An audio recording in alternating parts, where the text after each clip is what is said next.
Hello बच्चों, welcome to my channel. आज हम पढ़ेंगे रेजिस्टेंस इन पैरेलल कि हम जब रेजिस्टेंस को पैरेलल में जोड़ते तो उसमें हमारी क्या वैल्यू आती है। ठीक है, तो सबसे पहले हम क्या करेंगे, हम एक इलेक्ट्रिक सर्किट बनाएंगे। कैसे बनाएंगे? देखो, मैंने लिए 3 रेजिस्टेंस। पास एक रजिस्टर मैंने ये ले लिया, ठीक है, दूसरा वाला मैंने रजिस्टर ये ले लिया और तीसरा वाला रजिस्टर ले लिया मैंने ये, ठीक है। इन तीनों को अटैच कर दिया और यहाँ पे लगा दी मैंने एक वोल्ट मीटर। और वोल्ट मीटर क्या करता है कमेंट में बताना एक बारी, ठीक है। और हम इसको जोड़ देते हैं एक बैटरी से। ये इसका positive and negative, positive negative, positive negative, और इन सब को हमने यहाँ पे लगा दी एक की एंड यहाँ पे लगा दिया हमने एक एमीटर, ठीक है। अब ये मेरा रजिस्टर R1 है, ये मैंने R2 ले लिया और ये मैंने ले लिया R3, ठीक है। अब इसमें होता क्या है, जब पहले समझो, हम इसमें करंट की वैल्यू देखते हैं। आपको पता है ये पॉजिटिव एंड है, ये नेगेटिव एंड है। करंट की वैल्यू पॉजिटिव टू नेगेटिव जाती है, ठीक है। तो यहाँ से ऐसे जाएगी और ऐसे निकल के आ जाएगी। अच्छा देखो, इस दौरान होता है कि जब करंट जा रहा है यहाँ से, तो इधर करंट डिस्ट्रीब्यूट हो जाएगा। इसमें करंट I1 जाएगा, इसमें I2 और इसमें I3, ठीक है। तो रेजिस्टेंस को जब आप पैरेलल में जोड़ते हो उस दौरान क्या होता है, करंट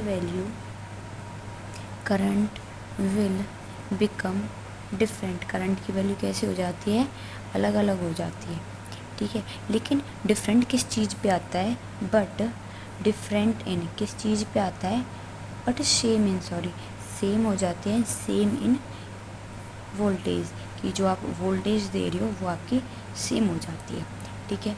उसके बाद अब हम क्या करेंगे, देखो यहाँ पे हमारी करंट की वैल्यू डिफरेंट हुई थी। अब हम क्या करेंगे, करंट की वैल्यू निकालेंगे। कैसे? आपको पता है अकॉर्डिंग टू ओम्स लॉ क्या कहता है, V इज इक्वल IR होता है, ठीक है। यहाँ पे हम I की वैल्यू निकालेंगे, वो होगा हमारे पास I is equal V upon R, ठीक है। अब एक बात बताओ, यहाँ पे मैंने पैरेलल में जो टोटल करंट है वो निकालूंगी, ठीक है। तो किसके बराबर होगा, इसमें जो तीनों रेजिस्टेंस फ्लो कर रहे हैं I1 plus I2 plus I3 के, ठीक है। अब यहाँ से मैं I1 की वैल्यू कैसे निकालूंगी, I1 equal V upon R1 है ना, और I2 की वैल्यू क्या हो जाएगी, V upon R2, and I3 की वैल्यू क्या हो जाएगी, V अपॉन R3 हो गई। अब इन्हें इस इक्वेशन में पुट कर दो। IP is equal V upon R1 plus V upon R2 plus V upon R3, ठीक है। और IP को आप क्या लिख सकते हो, V अपॉन R, तो लिख दो V upon R is equal V upon R1 plus V upon R2 plus V upon R3। यहाँ से V सब में सेम है, कॉमन ले लेते हैं। V upon R equal V 1 upon R1 plus 1 upon R2 plus 1 upon R3।